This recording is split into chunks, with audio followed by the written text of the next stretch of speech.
So, finally, CBS has revealed the first story details for their new Star Trek show, Discovery, as well as the first look at the new main ship, the NCC-1031 USS Discovery.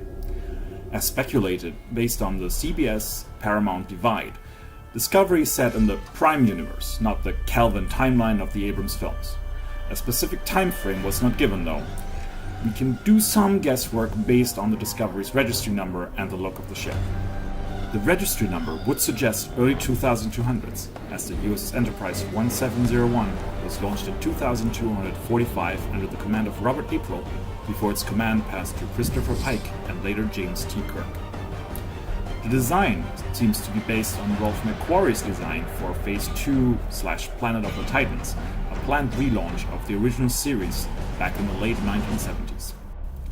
To me, the Discovery looks as if the saucer section from the USS Franklin from Star Trek Beyond had been coupled together with the main body of an original series or motion picture era Klingon battlecruiser. The saucer has a recessed band with grooves similar to the Franklin. It seems to lack a visible photon torpedo launcher, and what should be the navigational deflector looks more like the torpedo launcher of a Klingon motion picture era ship, just blue instead of red. Starting with the Season 4 refit of the NX-01 Enterprise, until the refit of Kirk's Enterprise in the motion picture, Starfleet used a clearly visible dish with a spike in the middle for the navigational deflector. So the design does contradict the usual Starfleet design of that era. Another hint could lie in the music of the teaser.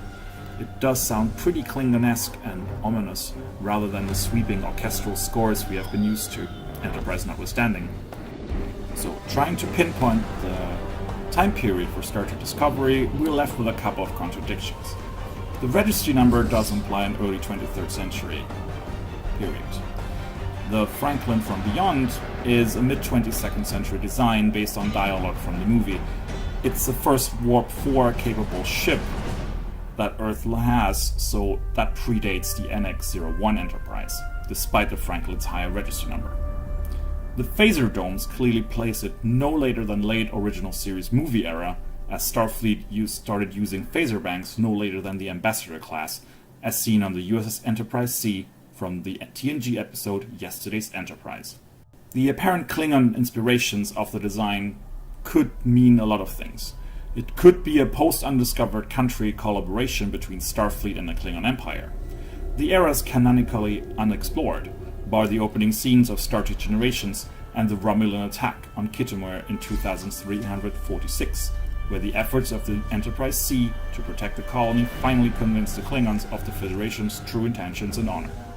The lower registry number can be explained by the saucer section being cribbed from an older vessel and keeping the old registry. Brian Fuller mentioned he wanted the show to be about wonder and discovery and hope for the future. What better time to set it in than in an undiscovered country at the beginning of an era of peace for the Federation? Another possibility is Starfleet being inspired by Klingon design or reverse engineering salvage technology, in which case a pre-original series setting would be a distinct possibility. Or it's all just a one big red herring and Fuller just really likes the Phase 2 design. A show set between Enterprise and the original series would also explain why CBS went so hard after Axanar. Axanar is a fan production with a really not large donation-driven budget. Being set in that exact time frame, it could be seen as a distraction or direct contradiction to a show set in an as of yet uncanonical era. With Axanar's amazing-looking CGI, it would be easy for casual viewers to confuse it with Discovery.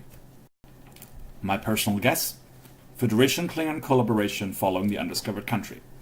Bringing in Nicholas Meyer as a consulting producer and mentions of the undiscovered country being an inspiration for the show leads me to believe that, despite the Discovery's rather blocky and maybe even primitive look.